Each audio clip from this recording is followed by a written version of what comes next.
I think this is a very, very important inflection point from a diversity point of view for leadership, global leadership, and for the next generation. I look at the next 10 years, and I really do believe that, this generation is going to face a hugely different set of opportunities than, if I go back to mine. Having said all that, I think the ceiling is hardly broken for, minorities, whether it be it race, be it gender. I think there's still a lot of distance to go, but I am an optimist. I think the glass is definitely half full. I was fortunate that, I had very proud parents, and I was the only Chinese, in the classes that I went to when I was in grade school. And I remember going home and saying to my neighbors who were Italian, and I'd say, oh my gosh, we went to their house on Friday night and they have pasta that's so delicious. And my parents used to say to me, Marco Polo brought pasta back from China. The Chinese invented pasta. And I remember going to a pulp plant, a paper factory, and saying, do you know how they make paper? And my father would say, paper was invented in China. And so I grew up in this mentality that anything innovative and anything incredible and heroic came from the grand history of China, even though I was the only Chinese family. And it felt, on the other hand, it really helped offset any kind of discrimination or feelings that I had growing up as the only Chinese girl in class all the way through, I think, about grade 9. So I was lucky that they instilled that sense of pride. And as I said before, with that, though, came culturally really trying to assimilate. And, I grew up, here, but at the same time, I had a family set of behaviors, and there were no Chinese role models.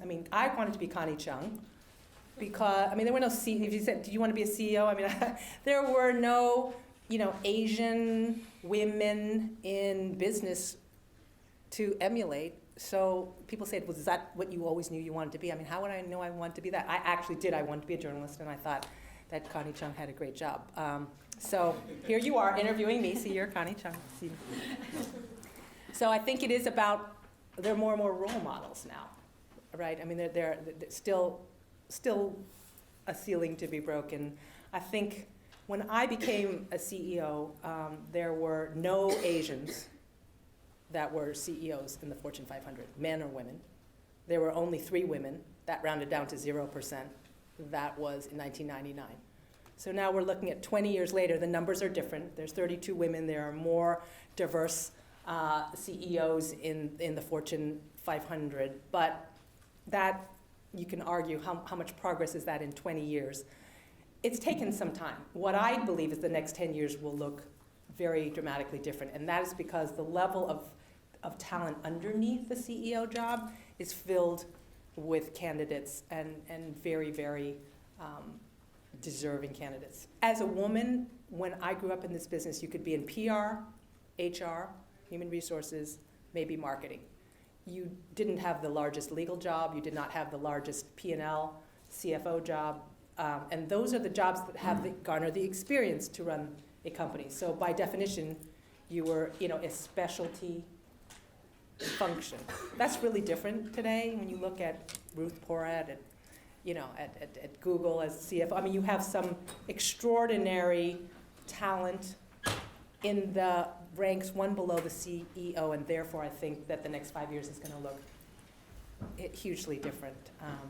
But there is strength, I think, again, in numbers as it relates to diversity. I was over in India recently, and they've instituted a new requirement that there should be one woman on a board. And I think it's progress. It's better than none.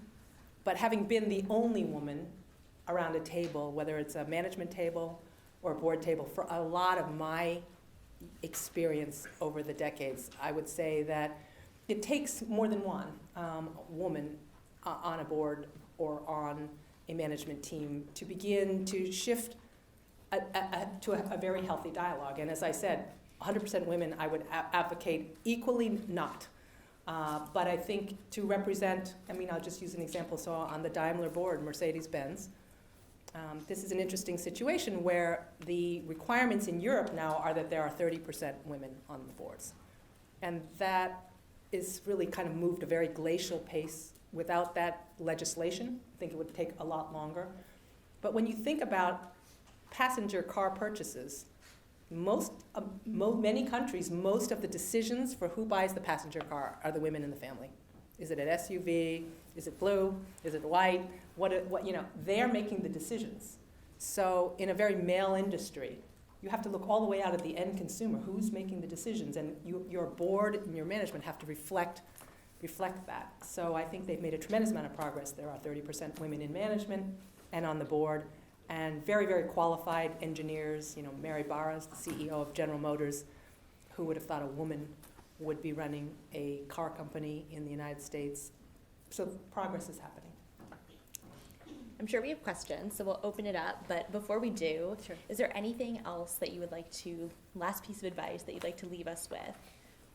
I think this is an extraordinarily prescient time for I'll just call it minority, with, again, race, gender.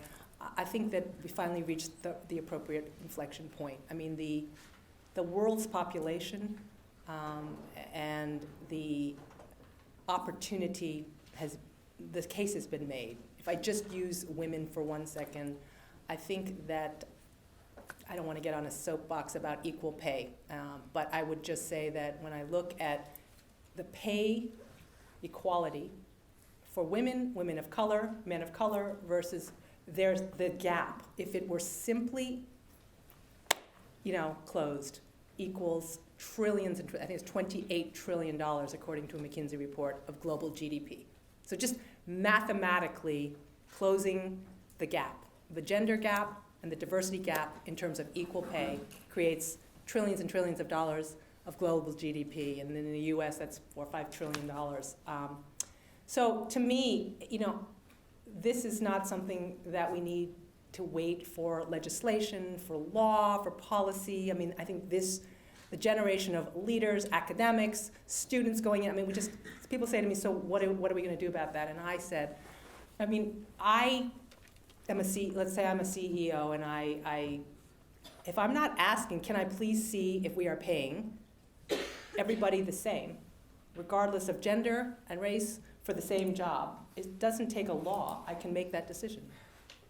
I mean, it would actually take, call it on a long extended thing, 1 week to get me the data, and 1 day to make the decision. Then people will say, okay, so then what if it cost you so many earnings per share?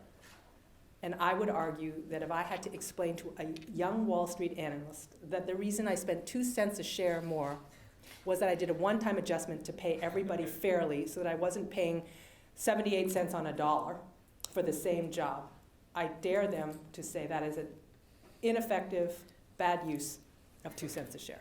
So in my mind, I'm just using that as an example. If every single person just woke up and asked the question, I'm on boards, I'm on compensation committees, we are asking the question, can we please see the data to make sure that there's not inequality of pay in 2018? Same job, same experience, it's unacceptable. And to me, if we don't do it now, I mean, and if we are depending or waiting for laws, it's not going to happen. Thank you.